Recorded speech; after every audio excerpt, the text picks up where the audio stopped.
Moment of truth. Oh shit.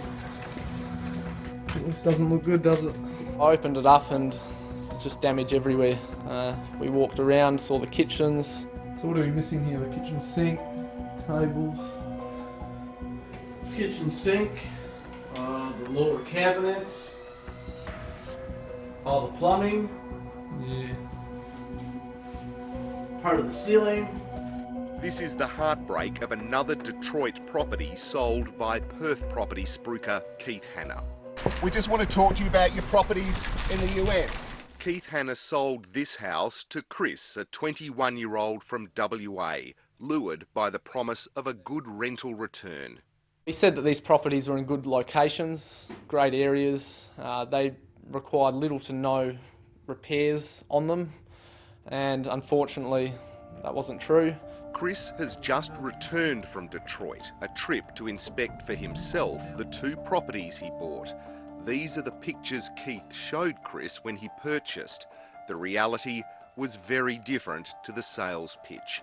While the contract stated the property was as is, Chris wasn't expecting this. No bathroom, no toilet, no sink, no tub, no nothing. No windows. Damage everywhere. But there was unforeseen financial damage too.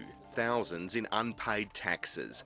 Again, the contract stated the buyer was responsible for the taxes, but Chris says he was reassured by Keith Hanna. These are basically to say that my company does own these properties and I'm being stuck with the tax on it.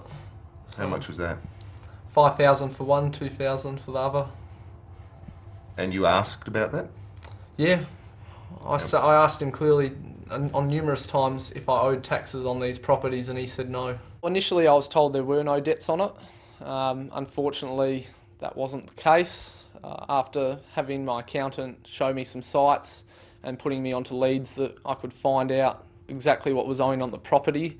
One of the properties, which was a duplex, had $5,000 in debt and back taxes on it, which was considerably more than what I expected, and another had $2,000. Blown out toilet.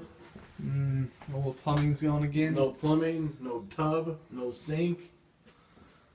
It's just horrible. He knew what those properties were. He does know. The proof is that he's done this so many times before. You know, people have complained about the actual state of the buildings and that, so he can't say he had no knowledge of how bad these buildings were because he's done it before. Gavin Hillman first exposed the traps of investing with Keith Hanna last month.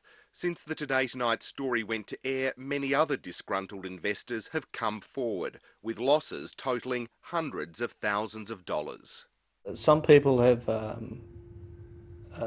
told me that they'd lost a couple of $100,000, $100,000 here, 50,000 here, those kind of figures. So it's quite a large amount of money when you add it all up. The story was the same. The investors were lured by the promise of high rental yields, but the crushing reality was the houses were derelict, with many having taxes attached. After finding out just how many people have been scammed by this operation, I'm relatively lucky in a sense that I haven't lost a huge amount of my investment, and I'm young and I can recoup what I've put into it. But yeah, it is sad what I've heard from other investors. There's no way I'm going to let Keith get away with it. He's going to be held accountable for his actions.